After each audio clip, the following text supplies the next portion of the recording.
Welcome to the structure analysis one.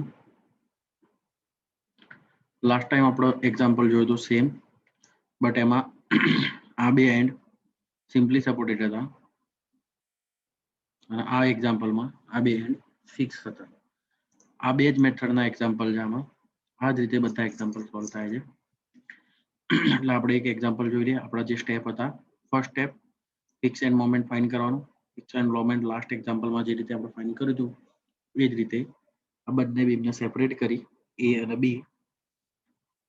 point load minus WL by 8 value put करो, value I -20 MBA WL by 8 plus 20 kilonewton into meter. Unit લખવાનું ના ભૂલાય, દર વખતે unit લખવું જ બહુ જ મહત્વનું હોય છે.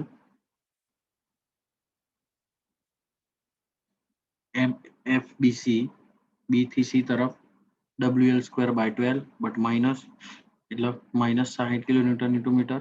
એ જ રીતે MFCB WL square by 12 20 into 6 raised to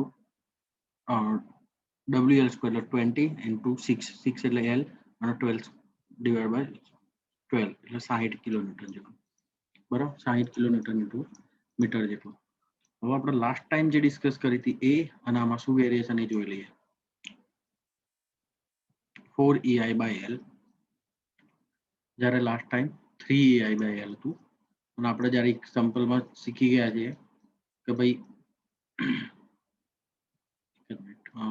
far and simply supported O થી A જોઈએ, ફિક્સ છે એટલે 4EI by L અને આ સિમ્પલી સપોર્ટેડ છે એટલે 3EI by L. એટલે આનો યુઝ કરીને આપણે કામ કરી દો. નાવ ડિસ્ટ્રીબ્યુશન ફેક્ટર ફાઇન્ડ કરવા માટે 1 2 3 BCA તો BAC તો ABC જે બી કહીએ ABC કરીએ એટલે ફર્સ્ટ A લઈ લઈએ.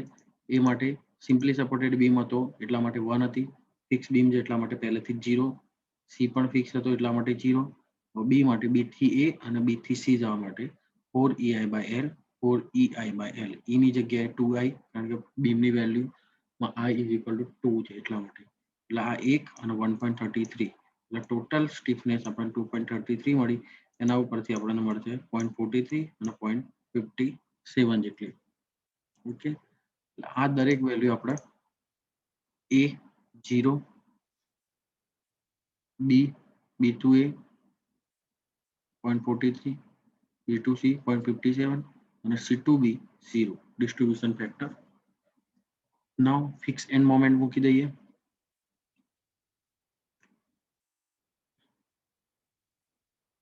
ફિક્સ એન્ડ મોમેન્ટ -20 20 -60 અને 60.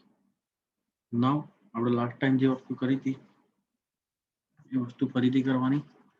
પહેલામાં કેરી ઓવર મોમેન્ટ લેતા હતા, અહીં કેરી ઓવર મોમેન્ટ લેવાની જરૂર નથી કારણ કે બંને બાજુ ફિક્સિટી હોવાથી કેરી ઓવર મોમેન્ટ નહીં લઈએ.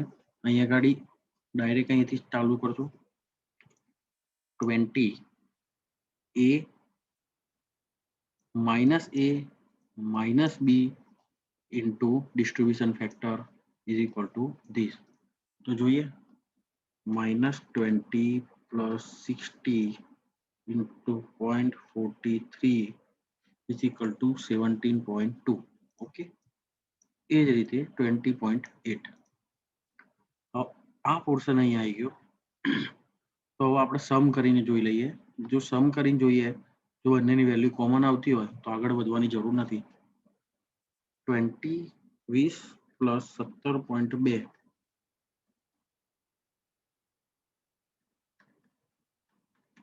37.2 જેટલું મળે છે આપણને. બરાબર છે. 60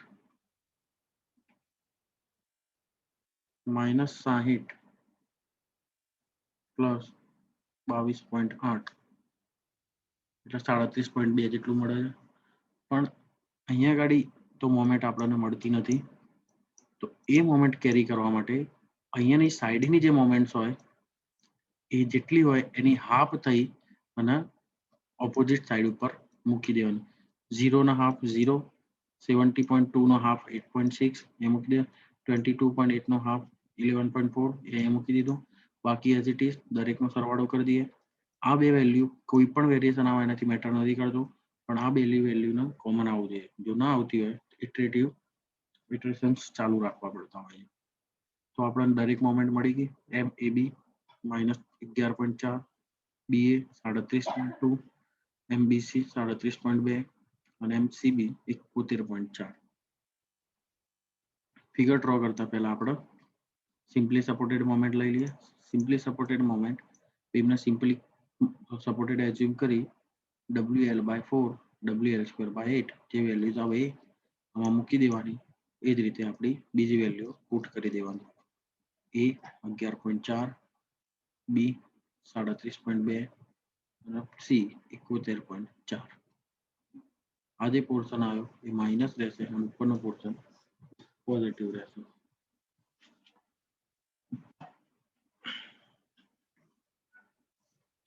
બરાબર. આ જ રીતે એસએફડી ડાયાગ્રામ બી ડ્રો કરી શકાય છે. એ મિકેનિક્સ ઓફ સોલિડના રીતે ગણી શકાય. આ ચેપ્ટરમાં બધા જ એક્ઝામ્પલ આ ટાઈપના તમારે જાતે પ્રેક્ટિસ કરવાની રહેશે. હા, એક એક્ઝામ્પલ આપણે સિમ્પ્લિફાઈ કરી લઈએ, આખું નહીં ગણીએ, અને એના પરથી આપણે બીજા એક્ઝામ્પલ તમારે ગણવાના રહેશે. શું કહે છે example? SF and VM diagram for a beam shown in a figure using moment distribution method. આ બીમમાં ફિક્સિટી છે, સિમ્પલી સપોર્ટેડ અને કેન્ટિલીવર. બીમને ડિવાઈડ કરી દઈએ 3 ભાગમાં, AB, BC અને CD.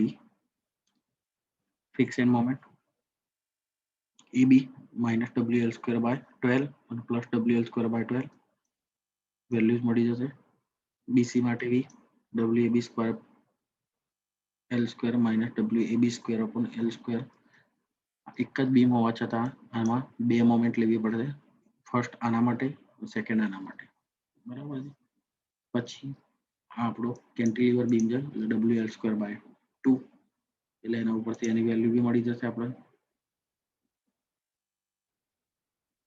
એટલે દરેકની ફિક્સ એન્ડ મોમેન્ટ આપણને મળી ગઈ. ડિસ્ટ્રીબ્યુશન ફેક્ટર કરવાનો. એ જોડે ડિસ્ટ્રીબ્યુશન ફેક્ટર 0 કારણ કે ફિક્સિટી છે. બી અને સી જોવાનું, બી થી એ અને બી થી સી. બી થી એ તરફ જઈએ તો 4EI/L થશે કારણ કે ફિક્સિટી છે. બી થી સી તરફ જઈએ તો ફિક્સિટી નથી. એ જ રીતે સી થી બી તરફ જઈએ તો ફિક્સિટી આવે છે અને સી થી ડી તરફ જઈએ તો સિમ્પલી સપોર્ટેડ છે, સોરી ફિક્સિટી છે એટલે એ 0 થશે. બરાબર. આના ઉપરથી આપણે ડિસ્ટ્રીબ્યુશન ફેક્ટર મળી ગયા બધા. એ જ બધા ડિસ્ટ્રીબ્યુશન ફેક્ટરના અહીં મૂકી દેવાના. ફર્સ્ટ પોર્શનમાં આ પોર્શન આપણે મિસ કરશું બીકોઝ અહીં સિમ્પલી સપોર્ટેડ નથી. આ બાજુ સિમ્પલી સપોર્ટેડ હોવાના લીધે બેલેન્સ કરવું પડશે, અહીં બેલેન્સ નહીં થાય. આ બધી વેલ્યુઝ લખાઈ ગઈ ડિસ્ટ્રીબ્યુશન ફેક્ટરની, મોમેન્ટ FEMની. બેલેન્સ કરવા માટે આના હાફ કરવાના, ઓપોઝ કરવાનો અને અહીંયા મૂકવાનું. બરાબર છે. આ બેનો સરવાળો કરવાનો, માઇનસ પ્લસ -A -B અને ઇન્ટુ કરી અને અહીં મૂકવાનું જે વેલ્યુઝ મળી એ, અને પછી આનું ઇન્ટુ કરીને અહીંયા મૂકવાનું. બરાબર. આના જે થાય એના હાફ કરીને અહીં મૂકવાના. બરાબર છે. હવે આ બધાનો સરવાળો કરી દેવાનો એટલે આપણને દરેક વેલ્યુઝ મળી ગઈ. હજી આ સેટલમેન્ટ થયું, એ સેટલમેન્ટ આગળ લઈ જવા માટે આ બેનો સરવાળો કરી આના જોડે ગુણી અહીં મૂકવાનો. એ જ રીતે અહીં મૂકો. બરાબર છે. એના આ જે મળે એના હાફ કરીને અહીંયા મૂકો. ફરી સરવાળો કરો એટલે આપણને દરેક વેલ્યુ કોમન મળી જશે. આ બે કોમન મળે અને આ બે કોમન મળે. અહીંયા કોમન મળી ગયા એટલે આપણે એના આગળ સ્ટેપ લીધા નહીં. આના માટે સ્ટેપ લીધા ખાલી. મોમેન્ટ મળી ગઈ દરેકની મોમેન્ટ. એના પરથી MDM ડ્રો થઈ જાય. MDM ડ્રો કરતા પહેલા સિમ્પલી સપોર્ટેડ મોમેન્ટ લેવાની. MDM ડ્રો થઈ ગયો. શિયર ફોર્સ લેવા માટે આપણે RB ફાઇન્ડ કરી, એક બીમના RA અને RB ફાઇન્ડ કરી એના ઉપરથી શિયર ફોર્સ ડાયાગ્રામ ડ્રો કરી શકાય. આ જ રીતે બીજા એક્ઝામ્પલ ગણવા રહેશે. અહીંયા આપણું ચેપ્ટર પૂરું થાય છે. નેક્સ્ટ લેક્ચરમાં આપણે નવું ચેપ્ટર સ્ટાર્ટ કરીશું.